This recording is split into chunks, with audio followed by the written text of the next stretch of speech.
안녕하세요. 논리적으로 생각하는 국어 양병철입니다. 수험생 여러분들 만나서 반갑습니다. 오늘은 2019학년도 EBS 수능특강 고전시가 적용학습 제2강에 있는 서경별곡을 설명해 주겠습니다. 이 서경별곡이 여러분들 여기 써놨지만 고려가요입니다. 우리가 고려가요 중에서 알아둬야 될 작품들은 청산별곡하고 서경별곡, 그 다음에 가시리, 동독, 그 다음에 정석가 정도만 공부하면 됩니다. 그래서 우리가 일반적으로 보면 이제 향가가 있는데, 향가 중에서는 우리가 이제 두 작품은 알고 있어야 되죠. 제망매가라든지 아니면 천기파랑가라든지 이 정도 작품을 좀 알아두시면 됩니다. 원래 EBS 수능특강에 모죽지랑가가 들어있는데 죽지랑에 대한 그리움이다 이 정도의 중심 내용은 알고 있죠. 그래서 선생님 부탁인데 향가 중에서는 이 정도 작품을 꼭 알아두셔야 되고, 이 제망매가는 비유라는 표현이 중요하고요. 창기파랑가는 상징을 쓰고 있다는 게 중요하고요. 그리고 제망매가는 죽은 누이에 대한 추모다. 창기파랑가는 기파랑에 대한 예찬이다.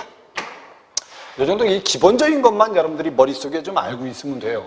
제망매가는 특히 슬픔을 종교적으로 또는 재회를 확신하면서 극복하고 있다. 이 정도의 내용들은 좀 머릿속에 정리를 해서 가지고 있는 게 좋다. 그 다음에 이제 고려가요 중에서 아까 선생님이 얘기했지만 청산별곡이 아주 중요한 작품이죠. 이것도 수능시험에 많이 나왔던 작품입니다. 이건 청산별곡은 현실이 부정적이라 이상세계를 동경하지만 결국 가지 못하니까 술을 먹고 체념한다. 이 정도 내용만 알고 있으면 되고요. 그 다음에 이제 좀 긴 작품 중에서 약간 어려운 게 이제 동동이죠. 이 동동은 이제 님하고 헤어져서 님을 원망하면서 그리워하는 작품이다. 근데 여기 이제 원령체로 돼 있다. 이 정도의 특징들은 알고 있어야 되고요. 그 다음에 이제 가시리라는 작품이 있는데 이 서경별곡하고 가시리는 연관을 시켜서 알아둬야 됩니다.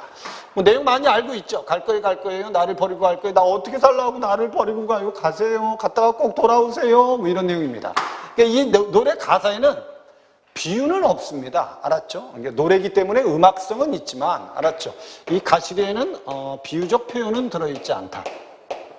그래서 이 서경별곡하고 이 가시리를 왜 같이 알아두냐면, 이별의 슬픔은 동일한 주제인데 시적 화자의 태도가 좀 다르다. 그걸 비교해 둘 필요가 있다. 그 다음에 이제 한 작품이 바로 정석가입니다. 이따가 선생님이 서경별곡 현대어 풀이하고 나서 정리를 한번 해주겠지만, 정석가는 여러분 이런 내용입니다. 모래벼랑에다가 구운 밤 닷대를 심어요. 뭐라고 했어요? 모래벼랑에 구운 밤 닷대를 심고 그 밤이 우미 돋아서 싹이 난다. 이게 불가능한 거죠. 그럼 결국 님하고 헤어지겠다. 절대 헤어지지 않겠답니다. 됐죠? 그래서 여기 이 정석가에도 님과의 이별을 거부하는 태도가 들어있다. 서경별곡에 일련하고 공통점이 좀 있습니다. 이해됐죠? 그래서 그런 작품들을 같이 알아두시면 되는데, 선생님 보기엔 고려가요 중에서 여기 있는 네 작품과 이 서경별곡만 알아두고 향가는 이 두 작품만 정리해두면 됩니다. 이해되셨죠? 그 다음에 우리가 이제 고려가요를 공부할 때 고려가요의 기본적인 특징이 뭡니까? 라고 하면 대부분 이제 고려가요는 사문보로 돼 있고 그 다음에 분절체로 돼 있다. 이렇게 많이 얘기하죠. 그 다음에 후렴구가 있다. 그래서 이걸 외울 때 이렇게 3분 후다 이렇게 외우는 사람들이 좀 있습니다. 근데 이 분절체란 말을 우리가 달리 뭐라고 하냐면 이렇게 얘기하죠. 분연체다. 또는 연장체다. 이렇게도 말해요. 이런 말들은 여러분들 내신을 위해서 알아두는 겁니다. 알았죠? 수능 시험에서는 여러분들 그냥 연이 나타났다라고 알고 있으면 돼요. 그러니까 향가는 줄글로 돼 있죠. 총 4줄 향가가 있고 8줄 향가가 있고 10줄 향가가 있다. 4구체, 8구체, 10구체. 연이 없습니다. 연이. 근데 고려가요에 연이 나타난다는 겁니다. 알았죠? 그 다음에 후렴구가 있다. 그래서 후렴구가 어떤 형태로 노래 가사에 연마다 반복되는 경우는 있고 행마다 반복되는 경우도 있습니다. 이 후렴구를 달리 말해서 뭐라고도 하죠? 여음이다. 이렇게도 얘기합니다. 그러니까 이런 용어들을 알아두는 이유는 내신을 위해서입니다. 그 다음에 모든 고려가요가 다 사문보, 분절체, 후렴구로 돼 있는 건 아닙니다.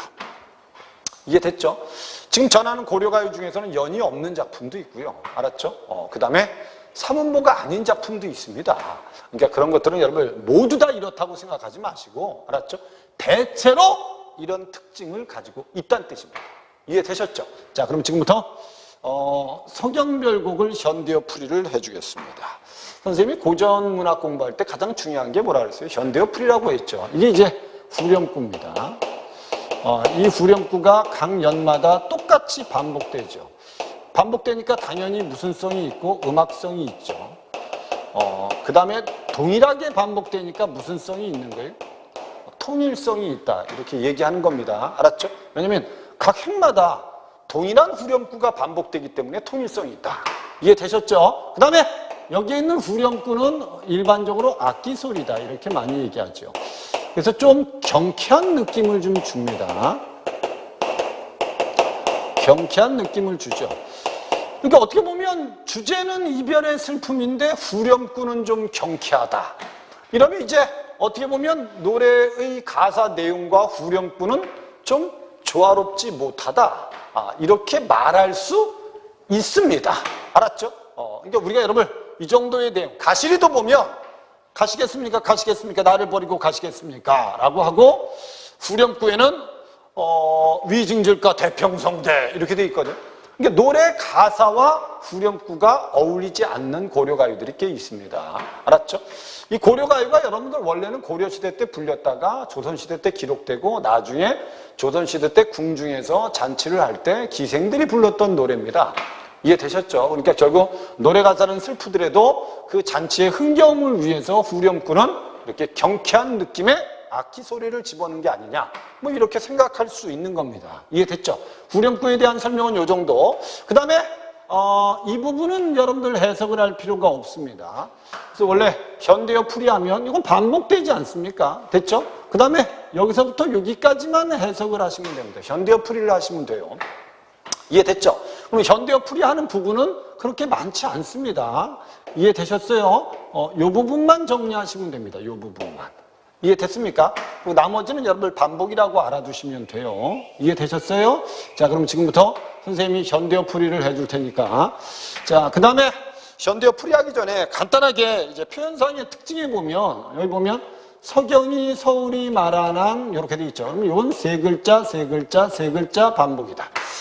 이해됐죠? 닭곤대 쇼성경 교회 말한. 그러면 이건 세 글자, 세 글자, 네 글자로 돼 있죠. 근데 원래 서경별곡의 기본 운율은 몇 음보로 돼 있다, 이게? 3음보로 돼 있고, 몇 글자가 기본 글자 수다. 333조가 기본 음수율이다. 이렇게 많이 얘기해요. 알았죠? 여기 글자 수에 약간 차이가 있더라도 기본 음수율은 그렇다는 겁니다. 그래서 서경별곡은 3음보로 돼 있고, 그 다음에 333조에 무슨 율로 돼 있다? 세 글자, 세 글자, 세 글자를 반복하는 음수율을 쓰고 있다. 이렇게 얘기하는 겁니다.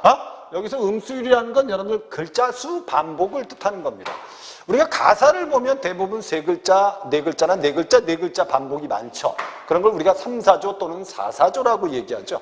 그러니까 이런 용어들은 알고 있어야지 내신을 준비할 때 좋고요. 알았죠? 수능에서는 대체로 보면 뭐 후렴구 반복을 통해서 음악성을 만들고 있다. 알았죠? 일정한 글자 수의 반복을 통해서 음수율을 만들고 있다. 이런 선택지들은 나올 수 있습니다. 그럼 여러분들이 그 선택지를 이해할 수는 있어야 됩니다. 이해되셨죠?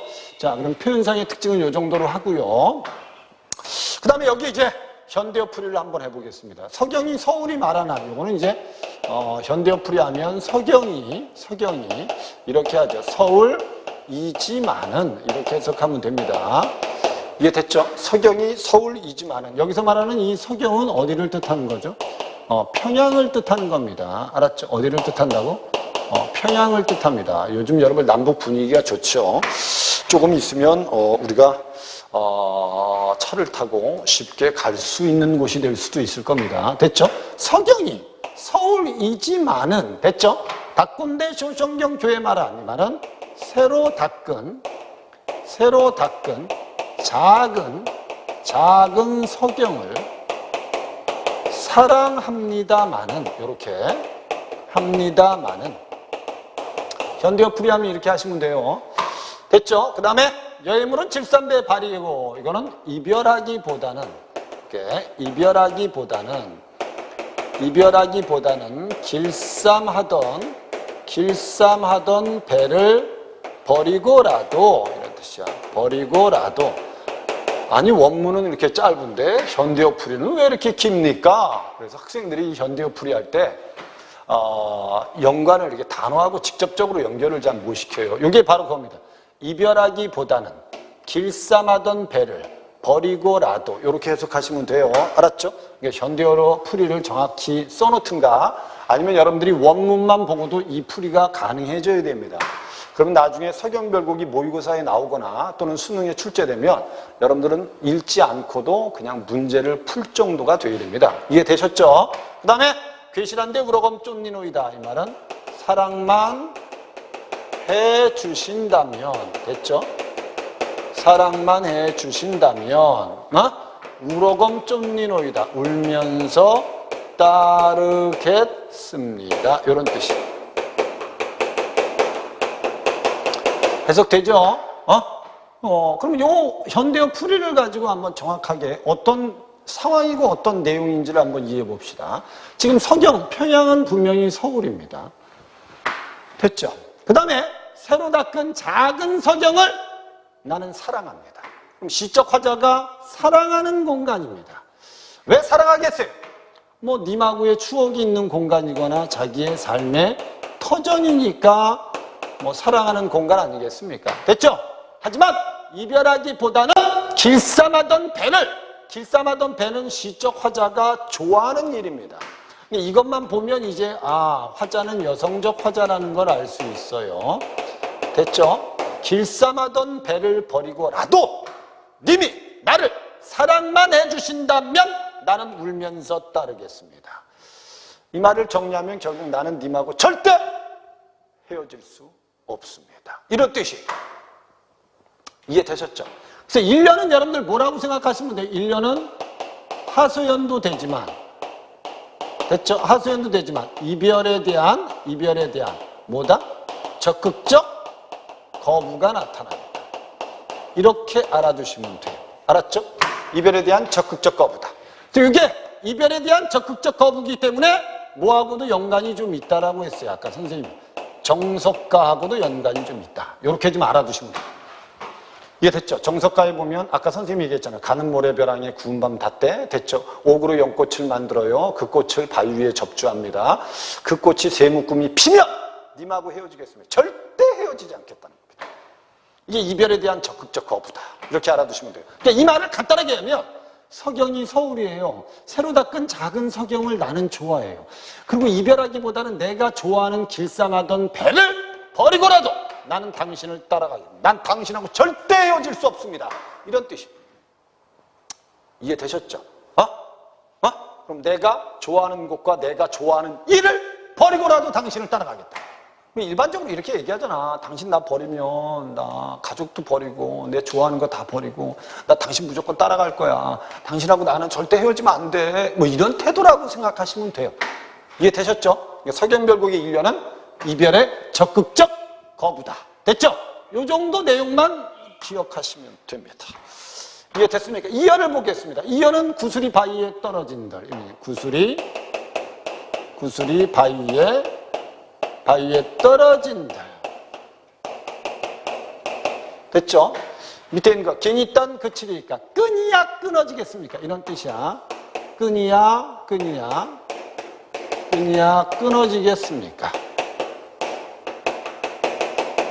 현대어 풀이를 하면 여러분들 이게 무슨 법이라는 거 알 수 있어요? 선의법이라는 거 알 수 있죠. 이해되셨죠? 그 다음에 지문회를 외워금 여신달 천년을 홀로 지낸들. 천년을 홀로 지낸들. 됐죠? 믿음이야 끊어지겠습니까? 이런 뜻이. 신이 딴 믿음이야 끊어지겠습니까? 끊어지지 않는다. 끊어지겠습니까? 이렇게. 됐죠? 그럼 이것도 무슨 법이 쓰인 게 맞다? 이것도 서리적이다. 됐죠? 여러분들 구조를 보면 요 첫 번째 행하고 두 번째 행하고 세 번째 행하고 네 번째 행이 구조가 같죠. 그러니까 당연히 뭐가 쓰인 게 맞아요? 대꾸가 쓰인 게 맞습니다. 이해됐죠? 그 다음에 여기서 말한 구슬이 바위에 떨어진들 끈이 끊어지겠습니까는 요건 뭐에 해당하죠? 요건 비유에 해당하고요. 됐죠? 비유에. 그 다음에 여기에 있는 건 결국 화자가 말하고자 하는 원래 의미죠. 알았죠? 요게 그러니까 뭐에 해당하는 거죠? 우리가 비유를 얘기하면 요게 원관념에 해당하는 거죠. 원관념에. 그러니까 결국 여기서 말하는 요 긴이단 할 때 끈은 뭐를 비유한 거다? 신이단 할 때 믿음을 비유한 말이다. 이렇게 연관시키면 됩니다. 달리 말하면 요 끈은 결국 여기 있는 뭐를 비유한 말이다? 믿음을 비유한 말이다. 그래서 이연은 뭐를 썼다고 생각하시면 돼요? 비유를 쓰고 있고 그 다음에 대꾸를 쓰고 있고 그 다음에 선입법이 쓰여 있다는 걸 알아두시면 돼요. 됐죠? 근데 내용을 보면 이거 아니야. 구슬이 바위에 떨어진들 끈이 끊어지겠습니까? 그것처럼 천년을 홀로 지낸들 내가 당신에 대한 믿음은 변함이 있겠습니까? 없다! 이 말은 나는 당신을 영원히 사랑할 수 있습니다. 절대 그러니까 뭐 할 수 없다. 헤어질 수 없다. 이런 뜻입니다. 이해됐어요? 그래서 이연은 여러분들 뭐가 중심 내용입니까? 이연은 뭐가 중심 내용이다? 이게 중심 내용이다. 뭐가? 영원한 사랑이 중심 내용이다. 됐죠? 여기에 비유를 쓰고 있다는 걸 꼭 알아두시고 이 영원한 사랑이 이 이연이 바로 정석과 6년에도 똑같이 나옵니다. 이해되셨습니까? 아마 그럼 그 당시에 이런 이연과 같은 노래 가사가 그 당시에 아마 많이 유행했을 것이다 라고 추리할 수 있는 겁니다. 중요하지 않습니다. 내용만 보시면 됩니다. 알았죠? 1년에서는 석연이 서울입니다. 새로 닦은 작은 성경을 난 사랑합니다. 이별하기보다는 내가 좋아하는 길쌈하던 배를 버리고라도 당신이 나를 사랑만 해주면 나는 당신을 따르겠습니다. 2연에서 구슬이 바위에 떨어진다. 됐죠? 끈은 절대 끊어지지 않습니다. 천년을 홀로 지내 당신하고 헤어져 있더라도 나는 당신에 대한 믿음은 변함이 없습니다.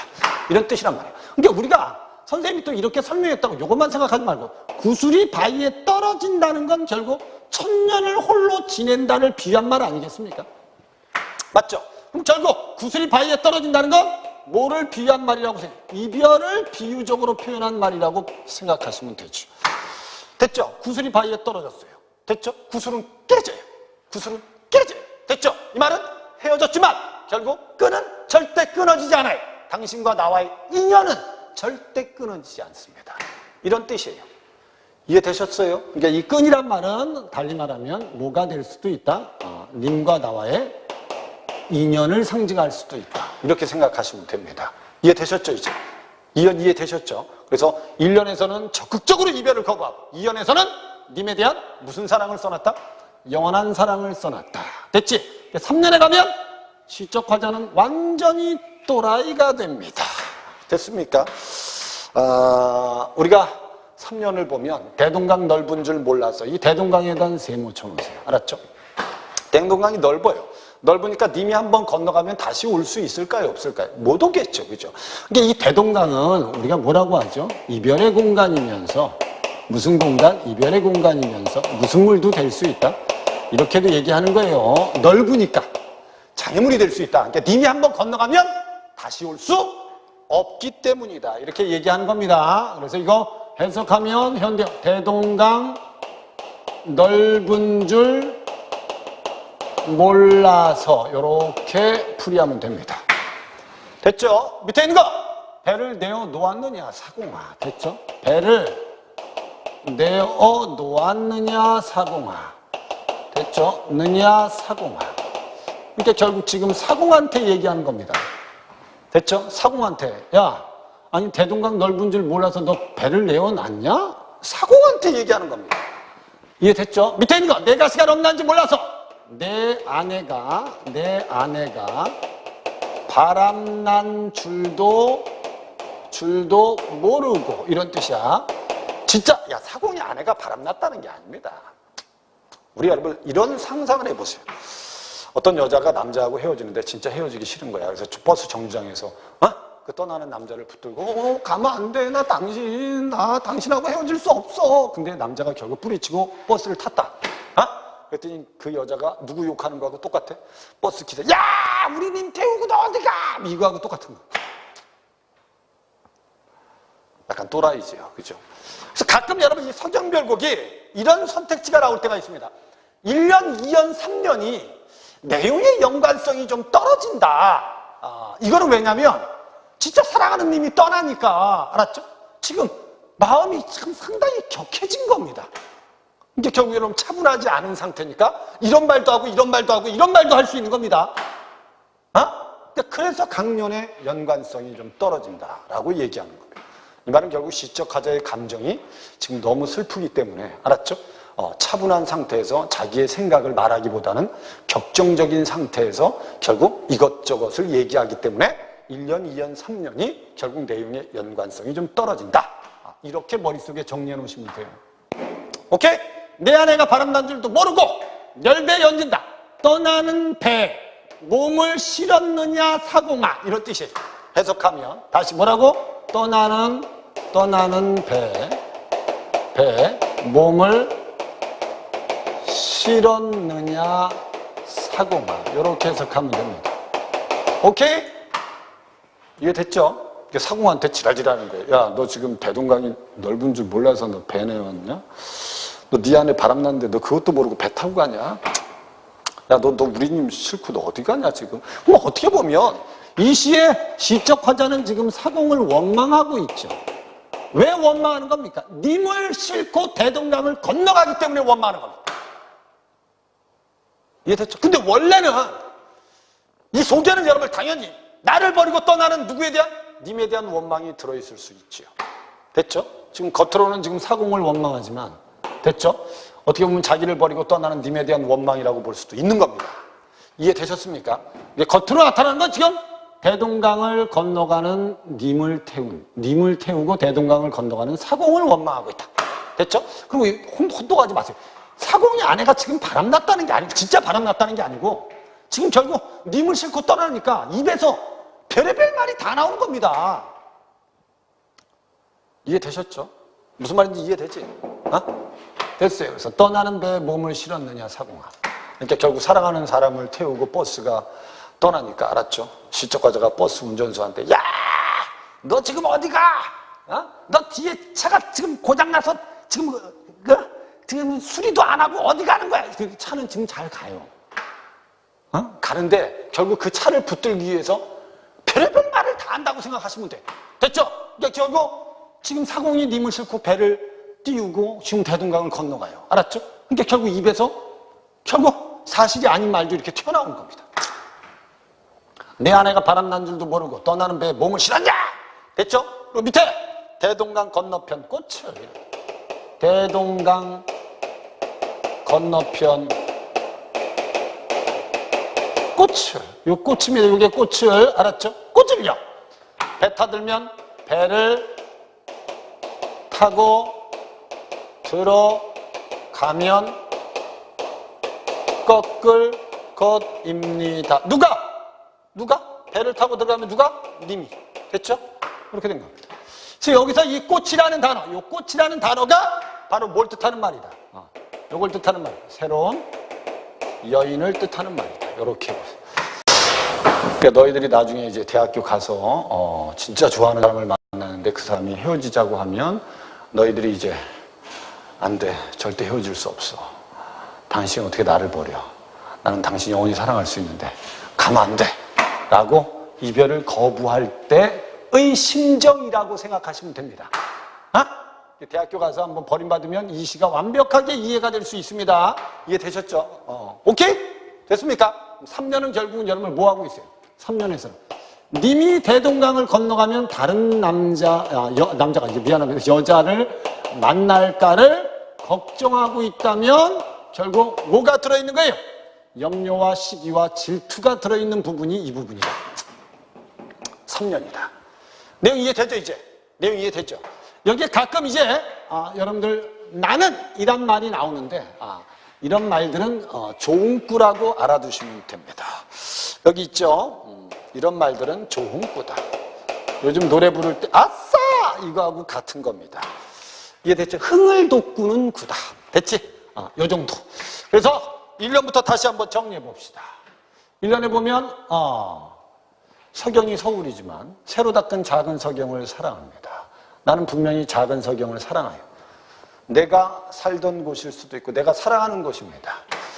이별하기보다는 길쌈하던 배를 버리고라도 괴실한데 사랑만 해주신다면 울면서 따르겠습니다. 적극적인 이별의 거부. 오케이? 적극적인 이별의 거부. 두 번째, 구슬이 바위에 떨어진들 끈이 끊어지겠습니까? 절대 끊어지지 않습니다. 서리빠. 천년을 홀로 지낸들, 내가 당신하고 헤어져서 천년을 홀로 지낸들, 당신에 대한 믿음은 변함이 없습니다. 그렇죠? 그 무슨 사랑? 영원한 사랑. 뭘 썼다? 비유. 이게 됐죠? 뭘 썼다고? 비유. 됐습니다. 그 다음에 3년에 대동강 넓은 줄 몰라. 대동강은 뭐? 이별의 공간, 장애물. 됐죠? 배를 내어 놓았느냐 사공아. 내 아내가 바람난 줄도 모르고 떠나는 배에 몸을 실었냐 사공아. 됐죠? 여기선 대동강, 님을 싣고 대동강을 건너가는 사공을 원망하고 있다. 됐지? 그 다음에 마지막에 님이 대동강을 건너가면 분명히 대동강 건너편 곧 새로운 여인을 만날 것이기 때문에 시적 화자는 불안해하면서 염려하고 시기 질투하는 거다. 이게 서경별 공략입니다. 이해되셨죠? 이해되셨죠? 일단 내용을 정확히 알아두는 게 중요하다. 자, 우리가 서경별곡을 보면 그래서 주제는 이게 맞죠. 이별의 슬픔이 맞습니다. 그래서 이 이별의 슬픔과 관련된 노래들이 공우도화가라든지 그 다음에 가실이라든지 그 다음에 정지상의 송인이라든지 현대국어에 오면 현대시에 오면 진달래꽃이라든지 이런 것과 연관이 좀 있다라고 얘기하는 거고요. 알았죠? 그 다음에 이제 이 노래의 시적 화자의 태도에 대해서 한번 우리가 비교를 좀 해보자. 그러면 가시리의 시적 화자는 갈 거에 나 버리고 갈 거에 나 어떻게 하고 나를 버리고 가요. 서러움님 보내지만 가시는 듯 다시 돌아오세요. 그래서 시적 화자는 가시리의 시적 화자는 님과의 이별을 거부하다 님을 보내줍니다. 알았죠? 그러니까 적극적 거부는 아니라는 거죠. 그래서 가시리의 시적 화자는 소극적 거부입니다. 근데 가시리의 시적 화자가 소극적으로 거부하는 이유는 님을 위해서입니까? 나를 위해서입니까? 이게 중요한데 결국 님을 위함입니다. 계속 붙들어 봐야 님만 힘드니까 님을 위해서 보내주는 겁니다. 그래서 가시리의 시적 화자는 희생적이면서 무슨 적이라고 얘기하는 겁니다. 이타적이다 이렇게 얘기하는 겁니다. 이해되셨죠? 그 다음에 우리가 현대시에서 진달래꽃도 여러분들 진달래꽃도 어떻게 됐죠? 내가 싫어서 갈 때 내가 앞에다 꽃을 뿌려주고 님을 보내주고 눈물을 참습니다. 알았죠? 그럼 어떻게 보면 소극적 거부죠. 님을 위한 겁니다. 희생과 이타적 태도가 들어있죠. 그래서 이 가시리하고 진달래꽃의 시적 화자의 태도가 아주 유사합니다. 단지 이 진달래꽃에는 모의 자세가 아주 강하다. 인고의 자세가. 눈물을 참는 자세가 강하기 때문에 뭐가 맺힌다? 한이 맺혀있다. 이렇게 얘기하는 거예요. 알았죠? 근데 서경별곡의 화자는 어떻습니까? 비교를 할 줄 알아야죠. 서경별곡의 화자는 적극적 거부입니다. 이별을 적극적으로 거부해요. 됐죠? 적극적으로 거부하는 이유는 누굴 위해서죠? 자기를 위해서입니다. 자기를 위함이에요. 됐죠? 그래서 우리가 서경별곡의 시적 화자는 무슨 중심적이다? 이렇게 많이 해요. 자기 중심적이다. 그 다음에 무슨적인 여자다. 무섭죠. 저돌적인 여자다. 이렇게 얘기합니다. 이런 작품들을 이제 비교해서 시적 화자의 태도의 차이점을 좀 이해할 수 있어야 된다는 겁니다. 공통점은 다 이별의 슬픔을 노래하고 있습니다. 알았죠? 그 다음에 형식적으로 보면 다 삼음보로 돼 있습니다. 이해됐습니까? 이런 공통점이 있거든요. 하지만 선생님이 중시하는 거 이런 건 뭐 내신을 위해서 알아두는 거지만 알았죠? 또는 이제 모의고사 같은데 또는 수능에서 여러분들이 꼭 이런 이별의 태도에도 차이점이 있다는 걸 좀 알아두라는 거야. 그러니까 어떤 사람은 님이 떠날 때 그래 가. 내가 붙잡아봐야 당신 마음이 이미 돌아섰는데 내가 붙든다고 되겠어. 갔다가 혹시나 또 내 생각이 나면 그때 다시 돌아와. 이런 사람도 있고 처음부터 안 돼! 절대 안 돼! 네가 어디가! 이런 사람들도 있는 거고. 됐죠? 그러니까 결국 이별의 상황에서 사람들이 보일 수 있는 태도도 다양하다는 걸 이런 작품들을 통해서 비교해서 좀 알아둬라. 이런 뜻입니다. 이해됐죠? 선생님 설명 이해되죠? 자, 그럼 문제를 한번 보겠습니다. 기억 미음에 대한 이해로 적절한 걸 찾으세요. 기억은 뭐였죠? 기억이 새로 닦은 작은 서경을 사랑합니다 라고 되어 있어요. 그럼 당연히 삶의 공간에 대한 화자의 애정이 있다. 이 답은 1번이 답이죠. 그죠? 풀 수 있죠, 이건. 그 다음에 니은의 구체적인 사물을 통해 화자의 의심을 표출하고 있다라고 했는데, 여기 구체적인 사물이 니은에 뭐라고 되어 있죠? 이별하기보다는 길쌈하던 배를 버리고라도 할 때 길쌈하던 배, 얘가 구체적인 사물입니다. 얘가 구체적인 사물인데, 이 구체적인 사물에 의심이 표출되어 있다가 아니죠. 길쌈하던 배는 내가 좋아하는 일입니다. 근데 님과 길쌈하던 배를 비교하면 누가 더 중요하죠? 님이 더 중요하다는 겁니다. 그럼 이건 구체적인 사물을 통해서 님의 중요성을 더 부각시켰다고 보셔야 돼요. 이해됐죠? 그래서 의심을 표출했단 말은 잘못된 거고요. 그 다음에 디귿에 세속적 유혹에 맞닥뜨리는 화자의 고뇌다. 이거는 말이 안 됩니다. 여기 보면 디귿에 구슬이 바위에 떨어진 뜰이라고 한 건 결국 무슨 표현이죠? 세속적 유혹에 맞닥뜨린 화자의 고뇌다. 이렇게 보시면 안 돼요. 이게 아니고 그냥 뭐를 님과의 이별을 무슨적으로 표현했다고 보시면 돼요. 구슬이 바위에 떨어지는 구체적인 상황으로 비유했다. 됐죠? 이렇게 하시면 됩니다. 그래서 이런 건 나타나 있지 않다. 그 다음에 리을에 상상한 상황에 대한 화자의 불안이라. 상상한 상황은 어디에 나타나 있죠? 대동강을 건너가면 대동강 건너편 꽃을 님이 꺾을 것입니다. 거기에 이게 들어있는 거죠. 리을에 들어있는 건 아닙니다. 알았죠? 그러니까 분명히 잘못했다고 알아두셔야 돼요. 이거는 여러분 3년에 들어있고 3년의 마지막 부분에 들어있는 겁니다. 그 다음에 미음의 원망의 감정에서 벗어나는 화자의 정서가 집약되어 있다라고 되어 있어요. 여기 여러분 리을의 미음의 대동강 건너편 꽃이라고 되어 있는데, 이 대동강 건너편이 원망의 감정에서 벗어나려는 화자의 정서가 집약된 게 아니고 불안감과 질투심이 집약되어 있다고 보셔야 됩니다. 됐죠? 답은 그래서 1번이 답이 되는 게 맞다. 됐습니다. 그 다음에 2번 문제를 보면 이 시하고 그냥 비교를 한번 해보겠습니다. 달이 뜨자 배 떠나니까 이제 가면 언제 우리 이별입니다. 님이 이제 달이 뜨자 밤에 배가 떠납니다. 그럼 결국 이제 가면 언제 옵니까? 만경창파에 알았죠? 끝없이 펼쳐진 바다입니다. 바다에 가는 듯 돌아오세요. 결국 님이 다시 돌아오기를 원한다는 건 재회를 소망하고 있는 겁니다. 이게 됐죠? 밤중에 지국청 소리에, 지국청은 여러분 찌거덕 이렇게 알아두시면 돼요. 노젓는 소리입니다. 의성어라고 생각하시면 돼요. 의성어를 한자어로 쓴 겁니다. 그래서 밤중에 지국청 소리에, 찌거덕 소리에 애끓는 듯 하여라, 이런 뜻이. 그럼 결국 밤에 노젓는 소리가 들리니까 시적 화자가 더욱 님과 헤어진 게 슬프고 님이 더 뭐한 거예요? 그리운 거죠. 윗글과 복이 모두 밝음과 어둠의 대조는 없다. 됐죠? 나타나 있지 않습니다. 그 다음에 윗글 복이 모두 님에 대한 변함없는 사랑은 여기에 들는 게 아니고 여기에 들어있는 거죠. 됐죠? 마음을 다른 사물에 빗대어서, 특히 끈에 대해 빗대어서 표현했다. 끈에. 여기에도 여러분 님에 대한 변함없는 사랑은 있습니다. 하지만 여기는 구체적인 사물에 빗댄 건 없다. 단지 지국청 소리라는 청각적 이미지를 통해서 시적 화자의 슬픔을 더 강조하고 있다. 그래서 윗글과 달리 보기에서는 청각적 침상을 발휘해서 내면적 고통을 심화시키고 있다. 이게 가장 적절한 거죠. 됐죠? 윗글에서는 님에 대한 원망을 간접적으로 표현하는 데 비해 간접적? 윗글에서 님에 대한 원망을 사공을 원망하면서 간접적으로 표현하는다. 이건 어느 정도 말이 되죠. 근데 보기에서는 직접적 원망은 들어있지 않습니다. 여기에는 님에 대한 원망이 들어있지 않아요. 됐죠? 윗글에서는 현재의 상황에 대한 독백을 통해서, 됐죠? 보기에서는 과거의 상황에 대한 회상을 통해. 이건 뭐 들어있지 않죠, 회상은. 이해됐습니까? 이건 선생님, 이건 독백입니까? 사공한테 지금 말하고 있지만 결국 님이 지금 떠날 때 님한테 님 가면 안 돼. 나 좋아하는 거 다 버리고 당신 따라갈 거야. 당신 영원히 사랑할 수 있는데. 근데 님이 떠나고 있어요.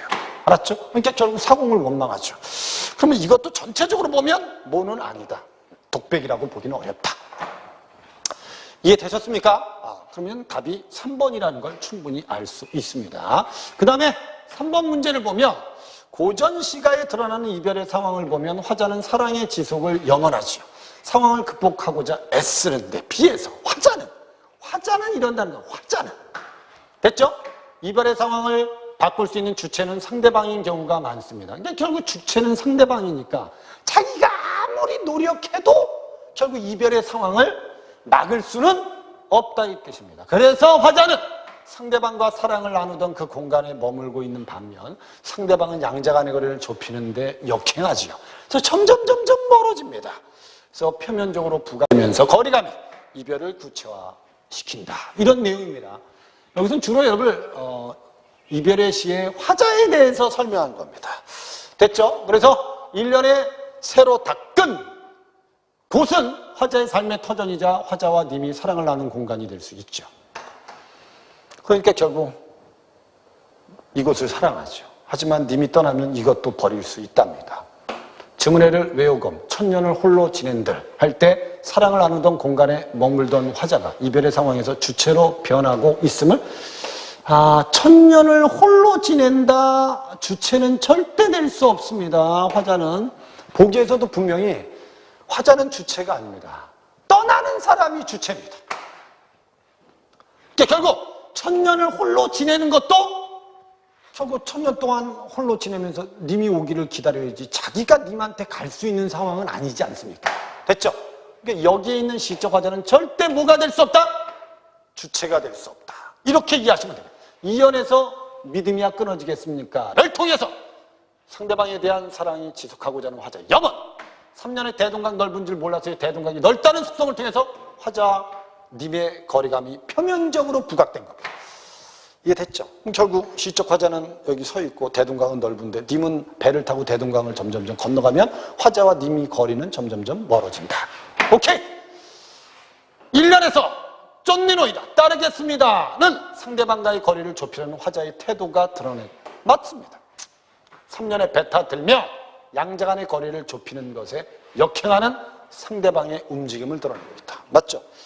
시적 화자가 따르겠다라고 하는 건 거리감을 좁히려는 의지입니다. 근데 님이 배를 타고 건너편으로 가면 결국 양자 간의 거리는 좁혀질 수 없습니다. 당연히 상대방의 움직임은 역행하기 때문에 거리는 점점 멀어지는 겁니다. 그래서 답은 뭐가 답이었다? 2번이 답이었다. 이렇게 푸시면 됩니다. 설명 결국 이해되죠? 사실 수능시험에 고려가요가 출제될 가능성은 낮습니다. 향가가 출제될 가능성도 아주 낮습니다. 그래서 아까 선생님이 얘기한 것처럼 향가 중에 기본적인 작품, 고려가요 중에 기본적인 작품은 또 머릿속에 어떤 내용인지를 좀 알아둘 필요가 있고요. 원래 수능시험에는 시조나 가사가 출제될 가능성이 훨씬 더 높습니다. 그러니까 여러분들은 이 서경별곡을 통해서 꼭 알아둬야 될 건 이별의 상황에서 화자가 보이는 태도가 어떤 태도인지를 이해를 하는 게 저는 중요하다고 생각합니다. 자, 6월 7일이 얼마 안 남았습니다. 6월 모의수능 준비하는 수험생 여러분들은 정말 최선을 다해서 6월달 모의수능을 준비하시고 그 모의수능 결과를 가지고 내가 과연 수시에 유리한지 정시에 유리한지를 판단해서 입시 전략을 세울 필요도 있습니다. 지금 중간고사 끝나고 나서 약간 좀 기운이 빠지거나 또는 이제 공부를 열심히 했는데 결과가 좋지 않으면 약간 허망할 수도 있습니다. 이때 여러분들 마음을 다 잡고 공부하는 데 최선을 다했으면 좋겠습니다. 선생님하고는 다음 동영상 시간에 만나도록 하겠습니다. 감사합니다.